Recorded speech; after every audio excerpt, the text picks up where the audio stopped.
Welcome to African Express, Flight 557 from Nairobi to Dubai.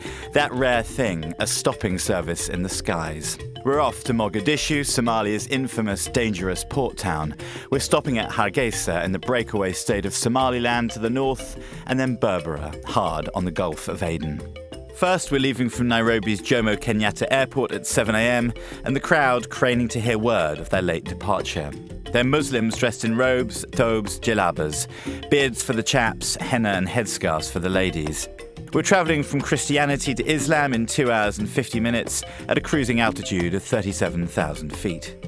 Captain Ruben Gamero is the chief pilot and director of operations at African Express. He flew for Aeropostal in his native Venezuela and speaks in comic book phrases, perfect for a writer.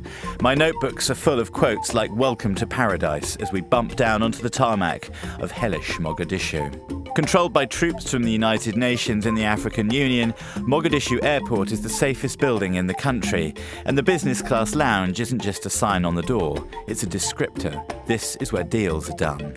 Onwards and upwards then. Leaving Mogadishu is hairy. From the jump seat I can see Gamero, mind and muscle employed to get the bird high enough to hang an almost evasive right out over the Indian Ocean's shark-infested waters, away from the port and its pirates and their reputed taste for shooting at planes. On board, it's lunchtime. It seemed like it was going to be difficult to disembark without eating gizzards. They do them 3 ways on African Express. I nabbed the last of the meatballs and rice. Why were the other passengers flying this route? Most shook their heads. Some said business, as in, it's none of yours. Berbera is where more passengers got on than there were seats for them to sit on. A subtle tussle ensued in which class, nationality, religion and the supposed seniority of each was played out.